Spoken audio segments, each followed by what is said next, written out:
Again, this next fight, Justin Tuck, Israel Polo. I mean, I don't know what else to say about this fight. Here's the tell of the tape. Okay. I do remember this guy. He put up a good fight. He did. He's super tough, man. He's resilient is a good word to say. Resilient. I like it. You see the age difference there, 36 to 27. A bit of a height advantage as well, 5'9" versus 5'6".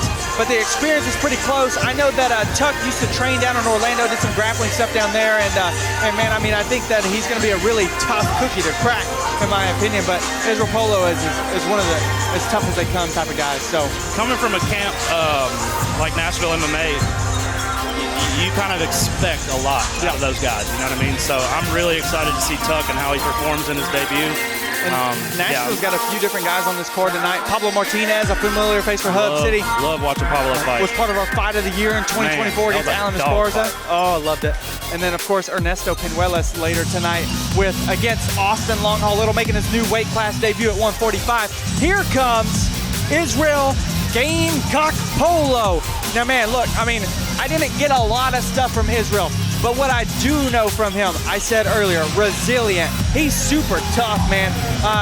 Not a ton of training. I think their gym is pretty small, but bro, like, he just fights for fun. I mean, at 36 years old, not to say that you don't have much of a career ahead of you, but like professional-wise, the big stage-wise, it is probably behind us. But Israel fights as if he still has that chance. He's a boxer. He likes to throw hands, you know. And I think, too, as well, you saw the fun facts, like to read in his spare time. I wish I would have asked him what he likes to read, because I'm curious now, man. I'm curious. I will have to ask him. You said, so Tuck is from Nashville MMA. You said he's from East Arkansas. Did he do a kickboxing match last time, or was it MMA? It was MMA against Adam Eunice, another Nashville MMA guy, over at Black Cat Cage Fights 3. And that one went to decision. I believe Eunice won it unanimously, probably 29-28. Okay. But I like what I saw. He's got like this gritty factor, which could also push him ahead of Tuck, because I'm curious how Tuck's gonna do in a gritty fight. We haven't seen him fight at all. Right. Oh, no, he's a debut. But like you said, with a Nashville MMA guy, I mean, you know you're gonna get some type of high caliber performance. Most definitely. And you know, Iron Mike, the coach over there, believes in Tuck as well too. So he's giving me Nacho Libre vibes. 100%. I like it. I love it. The hair is dope, and the mustache though. I love it. I'm excited to see Tuck. I really respect Nashville MMA. Yeah. They got a lot of dogs there. A couple of your buddies up there. Yeah. I love watching them fight. Stewie, Bryce And with Warner. the Warrior tattoo. The Warrior. We expect He's already something. got the nickname tatted on his chest before his first fight. He means business. Justin the Warrior Tuck fighting out of Nashville MMA. The confidence for this kid is through the absolute freaking roof, man.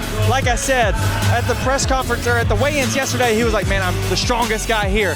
We've got guys that are multiple weight classes ahead of me. I'm the strongest guy here. Confidence. I'm the most handsome guy here. Swagger. Most energetic guy here. Let's go. And look, he didn't even care to dap up his coaches or anything. He automatic stare down. Originally was scheduled to fight at 145. This one's at 155, so the weight cut wasn't as bad for him either. I think this fight right now, it's gonna be very fun. I'd love to see what those guys walk around at, because if he was supposed to fight at 45, maybe that weight might be a little bit. Ladies and gentlemen, this next contest is set for three-minute rounds of MMA action. When the fight begins, the man in charge, referee Yona Israel. And now introducing first, fighting out of the blue corner, weighing in at 157 pounds, from Wynn, Arkansas, representing East Arkansas MMA, the Gamecock, Israel Polo. Nacho Libre. And his opponent fighting out of the red energy. corner, weighing in at These guys are pumped up, 154 staring each other pounds, from Nashville, Tennessee, representing Nashville MMA, the Warrior, Justin Tuck. I'd be willing to bet that Tuck comes out with Guns blazing. Significant advantage in the grappling department. That's what I'm going. I'm going to put my money on that. And he told me that that's his strength, the grappling, the There you wrestling. go. So let's see what happens. Here we go. Fight number 3. Already more forward pressure from Tuck. Yep. Big strike as well, too. Looks as if Israel's got the reach advantage. He's able to keep him back with that jab. Israel's gotten some good counters and interruptions. I'm not mad at that. Nice. Woo! Like you said, he's coming guns blazing, multiple overhand rights from Justin Tuck. Okay. Good exchanges so far. And there's that on wrestling. The single leg, head inside. Straight into half guard. Let's see what he does here. Does he go for some ground and pound? Does he just try to find good position? I mean, Polo's doing a good job keeping that head down, right? Polo needs to get his right frame across Tuck's jaw and start pushing off. You hate to see a guy go with the overhook when the head and arm triangle is right there for Tuck. Polo's doing a good job of keeping that leg wrapped up so he doesn't pass, though. Well, he's in side control now. Yep. Back into half guard, though. Yeah, there you go. Polo got the regarded. Yeah, that grappling actually is much better than I expected. But you see, setting up that arm triangle. It looks like though. Like I said, you gotta frame. You can't go up with the arm. I mean, we're gonna get 3 submission victories in a row. And Tuck is working on the arm triangle. Oh, he's on the right like side. I said, you gotta go frame right there. That's where he wants to be. Do that. He needs to drop that chest to the ground, right? Yep. Drop those hips, drop that chest. Sting your pelvis to the ground. There it is. Now start walking to your left. Walk to your left. Get on your toes and walk. Polo's doing a good job of defending that, though. Yeah, no, it's beautiful. He's turning into it. Good little body shots. How long can he hold on, though? That's the real question here. This is a position where Tuck can, at minimum, tire him out. Let him really, like, suffocate, if you will. Even if you don't have the submission, just smother him. But Polo's doing a good job of keeping that leg there. Does this tire out Tuck at all holding 100%. that? Okay. 100%. Shoulders, your biceps, your forearms. Well, he's still throwing punches as if he's not tired. Polo's working the guard. I'm liking Israel Polo right now. When you're in this open guard position for Tuck, you really need to tuck your tailbone down towards your pelvis so you can't get swept. So I don't like how his tailbone's up in the air. He's keeping his butt really high. Yeah, he is. His ass going to be swept. So you can say butt. You don't have to say tailbone and pelvis. No, it's literally, that's how you're taught, tailbone. Trey Manley teaches us, I'm not going to say it on stream. But there you go. Yeah, don't. Oh, big shots. He's rolling, trying to get out of the way. Trying to get out of that danger. For the rear naked, ground and pound, rear naked. Oh, big shots from Justin, the Warrior. It might be over. We get our first TKO victory. Justin, the Warrior Tuck, 1-0.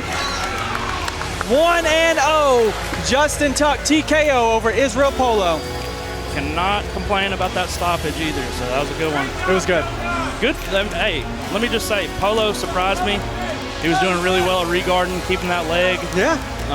Getting back to half guard, not letting Tuck get the arm triangle. So good job from Polo. You can take a lot from this fight for sure. I mean, and Polo told me, he hadn't really been training too much. So I think, in a full camp for him, he took this fight on 2 weeks' notice.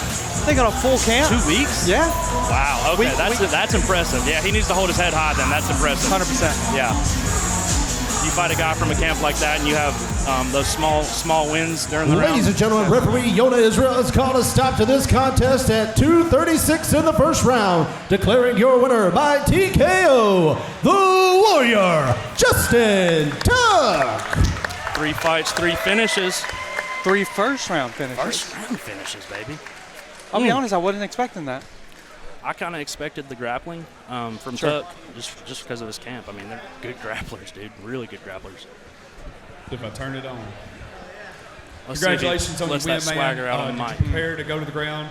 Yes, I'm actually a wrestler, so that's what I wanted. But I also had walking pneumonia preparing for this fight, so I was really sick, and I was a little scared to use wrestling. But then I got hit. I was like, fuck this shit. Yes. But hell yeah, baby. Yes. I'm a warrior. I said I was too handsome to lose, and I mean it, and I'll never lose. I'm the best. Just wait, I'll keep getting better, keep growing. So know my name. I'll make it to UFC one day, I swear. There's the swagger we were talking about, baby. Swagger. Love that. Shout out to my homies, my boy Nevin sitting at home. These guys especially, they cornered me. They drove me out here. So I love you, Mateus. I love you, Jose. I love you, Bryce. Thank you, guys. I was really nervous. If you don't know nothing about his corner, Mateus, super good amateur. Bryce Warner, I think he just made his pro debut, didn't he? He did, yep. Third round TKO. Beast. He told me he's got a fight coming up in September in Florida. Okay. Hasn't been announced yet, so I won't say anything. Anytime a Nashville guy gets freaking scheduled for a fight, I'm locked into it. Yes. They're beasts.